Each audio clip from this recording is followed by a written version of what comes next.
Sorry about that break. Toby, my son, accidentally hit the stop button. Do you want to apologize, Toby? Sorry. Okay. So the way this circuit is set up, it's a little complicated, but the important thing is that when I move the switch like this, the battery will charge up the capacitor. And when I move the switch like that, the battery, in a sense, kind of gets removed from the circuit, and the resistor and capacitor are connected together, which means the capacitor will discharge. So, the only thing to add now is the voltmeter. That is the device that measures the potential difference across the capacitor. So that's shown in the circuit diagram, and I'll be connecting the computer. Okay, now I can turn on the power supply. And the way that I'm going to do this is I'm going to flip the switch back and forth several times, and the graph on the computer will show the voltage difference across the resistor. So let me set up. Okay. So let's go. Right now it's 0. I flip the switch and it charges up. I flip the switch, charges down. Flip the switch, charges up, down.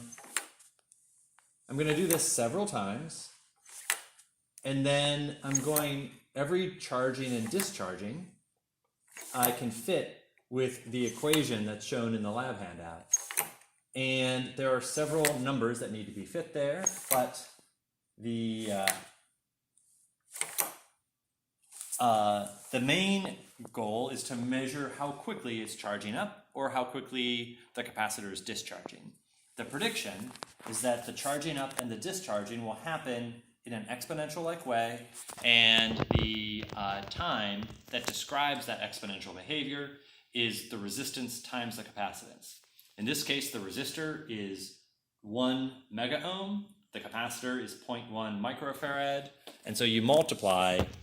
You first convert those to standard units and then multiply to get a prediction for the time constant. We will measure that time constant several times for charging. We'll measure it several times for discharging.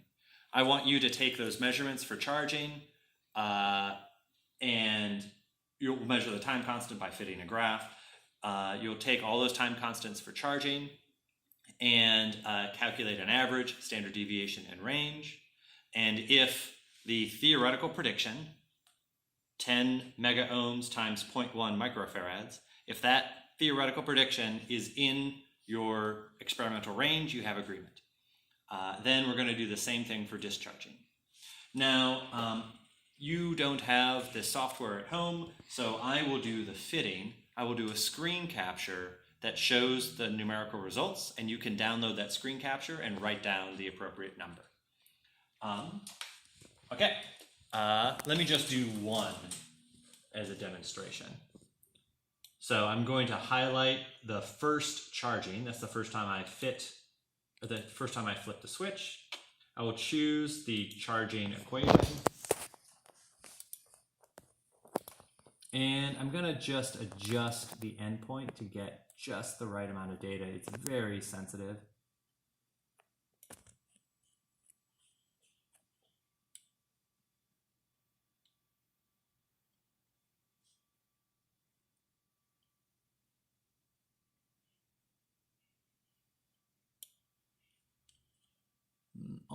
Almost.